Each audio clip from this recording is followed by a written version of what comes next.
Angel here. So excited about this video. I am continuing on with the questions that I got from Facebook and Instagram and through email for what I said to you guys. Let me know what you want from me, what videos you guys want to see from me in 2015. So here's a question that I got, and it is how to get over old baggage in your life and move on in 2015. I mean, really move on and be the best that you can be. Old relationships, overeating, getting through stressful situations, and so on and on. So what, first of all, thank you for the question. And this is what I want to share with you about that. A lot of times we sit in our life and we go over in our head all of the things that we think shouldn't have happened. They shouldn't have said that to us. They shouldn't have did us like that. He should not have left me. He should not have cheated on me. He should not have stabbed me in the back. She should not have talked about me behind my back. And we go over and over in our head of all the things that should not have happened to us. When in reality is, the fact is, it did happen, and you have to accept it. You have to accept the fact that he dogged you out, that he cheated on you, whatever the case is. I'm not saying that this is what happened with you, but whomever is watching, if you can pick up anything from this video, if somebody cheated on you, accept it. If somebody dogged you out, accept it. You have to accept the things in your life, because there's nothing that you can do to go back in time, erase it, and start over again. The only thing that you have, the only thing that you have is right now. So I would offer to you to accept what it is that has happened to you the best that you can, embrace it, and take a step back and say, now what can I get out of this situation?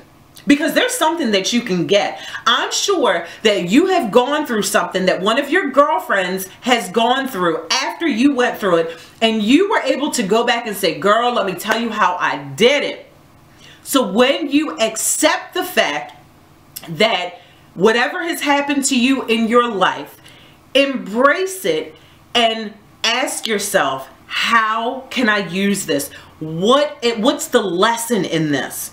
Because if you don't accept it, you're going to walk around bitter, angry, sad, depressed, and thinking life sucks and thinking life doesn't work, when in actuality, it is working for you. Life is always working for you. It's never working against you. The only time your life is working against you, it's all in your hands. It's never God's doing. It's working against you when you are going up against the grain of who you naturally are. So if you are conforming to what this group of people want you to do, or what this group of people want you to do, you are going to go up against the grain of who you naturally are, and you're going to experience some discord in your life. It's not going to be pleasant. So accept it, embrace it, love it, and see, what can I gain from this? What is the lesson? God, what is it that you're teaching me? Because I can guarantee you, if you don't get the lesson today, God is such an amazing teacher. He gives us the test again until we pass it. So it's up to us of how soon we want to move our life forward. Oftentimes, so many people say, I'm waiting on the Lord to make things happen. I'm praying and I'm just, I'm waiting for the Lord to move.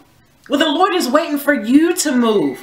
The Lord is waiting for you to move. When you move, He's going to move. Yes, just like that.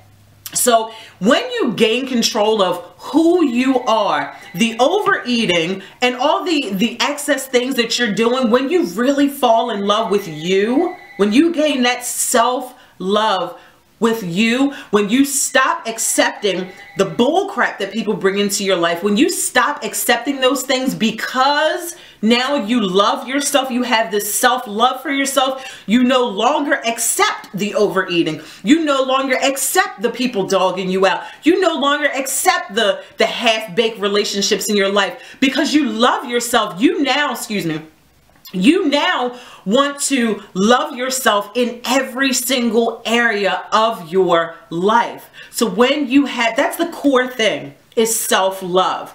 Get to you. Get back to you. Get back to loving you. Would you allow someone to treat your child or talk to your child the way that you have allowed men to talk to you, or that you have allowed other females to talk to you?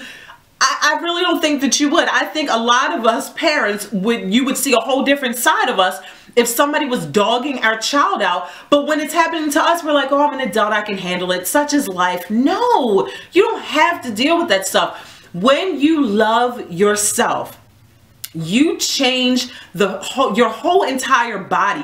You change the frequency at which you vibrate at, and the people, places, and things that you're dealing with and accepting now. When you start to love yourself, you won't even vibrate on the same frequency as those things that you're vibrating at now. So if you're always frustrated, or if you're always dealing with drama, it is because, honey, you are a dramatic person. You are discombobulated within yourself. When we are experiencing those things, every single thing is a reflection of ourselves.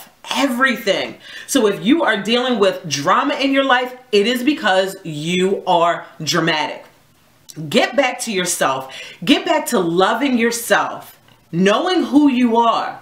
And when you have that unconditional, no tolerance of love for yourself, I promise you, honey, every single thing is going to begin to line up in your life. Your friendships, your health, your finances, everything. Even my credit score started going up when I started gaining self-love for myself and treating myself so differently.